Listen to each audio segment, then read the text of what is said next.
use the term, the war on terror, now turning into a war on words. The White House saying we need to be very careful when it comes to using that. My next guest doesn't quite see it that way. You see, his son, Daniel, was murdered by terrorists in Pakistan 7 years ago this week. Judea Pearl joins me now. Very good to have you. Well, thank you, Neil, for being on your show. I read your column. It was a wonderful column. You stepped back and just said you're afraid the stuff your son died for might have been in vain. That the world is now moving not away from the battle on terror, but even acknowledging that it is a war on terror. And what is your biggest fear? What's your concern right now? Well, I'm concerned that we are not fighting the right phenomena. The right phenomena, as we look at the development of the ideology of terror, it is not just a tactic, it's an ideology, and it acts like a virus. On one hand, it's contagious, and it also acts like a cancer in the sense that it builds on very healthy tissues in our civilization. So we have to treat it as an epidemic.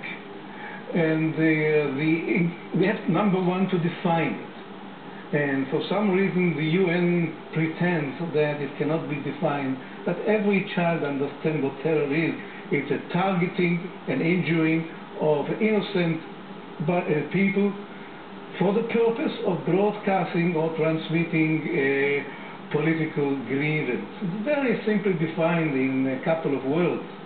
Okay? And it's the ingredient that makes that phenomena unique is very simple. It's a license given to individual to elevate his or her grievances above all norms of civilized society. So when you put this in the context, Mr. Pearl, of the Hamas fight with Israel and Gaza, and equating the two on the same level as many in the media have been prone to do, you think that we have glossed over severe differences there, right?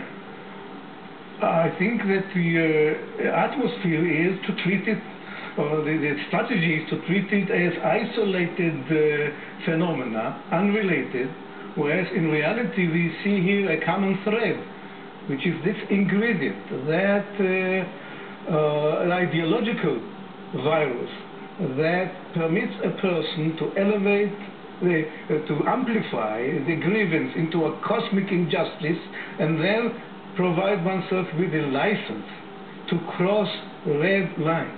So let me ask you, when we are now reluctant to use terms like war on terror, or even to look at things as the way President Bush did, a battle between good and evil, that many have now said that's too simplistic, too black and white, and life is filled with grays. What do you say? These are all terms which are poetic, and they are designed to convey a certain idea. The most important thing is a strategy. How are we going to fight it? Are we going to aim at the sources of this phenomena, namely education, namely media, the people who incite, and those incitement and building up of hypothetical conspiracy theories are as much a part of this phenomena as the people who execute the physics of terror acts. So let me ask you, when the prior President Bush said, even in his final remarks, I believe you were in the audience, it was a select audience of 50 people at that time, that there is still a battle between good and evil going on. Do you agree? I agree. There is something that is called absolute good and absolute evil.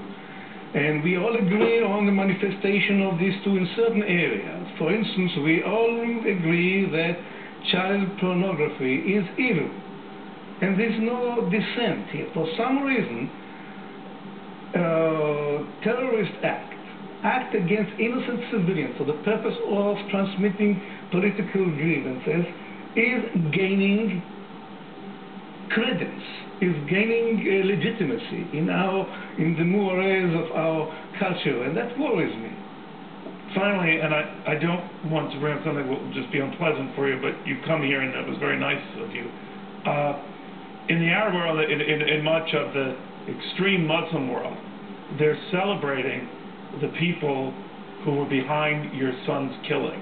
And in fact, a couple of them, one of course a Gitmo detainee, bragging about it.